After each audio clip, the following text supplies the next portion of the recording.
वंदे मातरम भारतीय शिक्षण मंडल के द्वारा प्रायोजित संस्था रिसर्च फॉर रिसर्जेंस फाउंडेशन एक अत्यंत महत्वपूर्ण कार्य कर रही है। यह देख करके मेरा मन भर आया।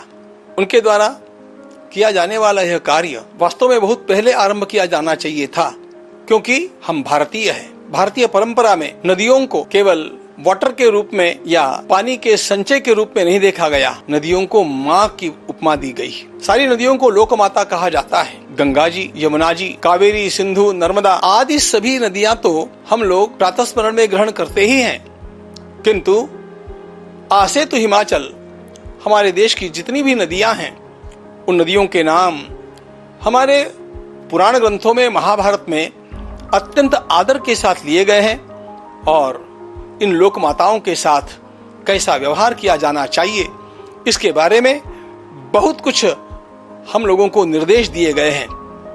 नदी के जल को शुद्ध कैसे रखा जाए, अविरल कैसे रखा जाए, कैसी मर्यादा से उसका उपयोग किया जाए, इसके सारी सूचनाएं, सारी आज्ञाएं धर्मशास्त्र ने हम लोगों को दी और हमारे पूर्वज बहुत बड़ी मात्रा में उनका पालन भी करते आए। किंतु गत अनेक दशकों में जो दुर्व्यवहार हम लोगों ने इन लोक माताओं के साथ, इन नदियों के साथ किया है, वह वास्तव में अक्षम्य है। कितनी दुर्दशा है देश की कि एक नदी का पानी सीधा पीने जैसा नहीं रह गया। देखते देखते नदियां सूख गई। देखते देखते नदियों के ऊपर लोगों के भवन बनने लग गए। देखते देखते नदियों को पाट दिया गया।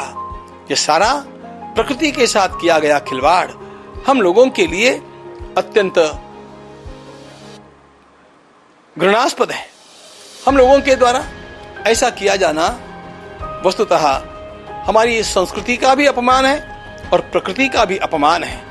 और इसलिए नदी को जानो, इस प्रकार का प्रकल्प अपने हाथ में लेकर के इन नदियों के प्रति एक आदर की भावना, एक प्रेम की भावना, एक भावनिक संबंध का दृढ़ीकरण और उसके माध्यम से उन नदियों का पुनः शुद्धिकरण, जिन नदियों को लुप्त कर दिया गया उनका पुनर्जागरण, ये सब कार्य करना आज की एक अत्यंत बड़ी आवश्यकता है। क्योंकि जल के बारे में एक बात जाननी चाहिए, जल को निर्माण नहीं किया जा सकता। जो उपलब्ध है उसको शुद्ध रख करके संग्रहित किया जा सकता है। मुझे महाभारत में स्वयं नारद जी के द्वारा जो धर्मराज को उपदेश किया गया वह याद आता है। तव राष्ट्रे तड़ागानि पूर्णानि च बृहन्ति च भागशो विनिविष्टानि न कृषिर दैव मातृका। नारद जी ने स्वयं धर्मराज से कहा कि तुम्हें अपने राज्य में स्थान स्थान पर बड़े बड़े जलाशय बनाने चाहिए। वे विभिन्न स्थानों पर विकीर्ण होने चाहिए, एक स्थान पर नहीं। और उनको पर्जन्य के जल से भरने की व्यवस्था होनी चाहिए। वह राजा राजा ही नहीं, जिस राजा ने अपने किसानों को बरसात के ऊपर निर्भर रख दिया है। जलाशय की यह व्यवस्था स्वयं नारद जी महाराज के द्वारा दिया गया वाटर मैनेजमेंट का एक अत्यंत बड़ा सूत्र है।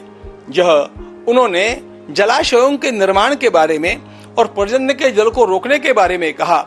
हम लोगों को वही बात नदियों के बारे में भी करनी चाहिए। आइए हम सब लोग मिलकर के इस अभियान के साथ जुड़ें। हमारी नदियां पवित्र रहनी चाहिए, वे स्वच्छ बहनी चाहिए। वे यदि लुप्त कर दी गई है तो उन्हें पुनः जागृत किया जाना चाहिए और इन नदियों के प्रति हमारी आस्था बढ़ती जानी चाहिए।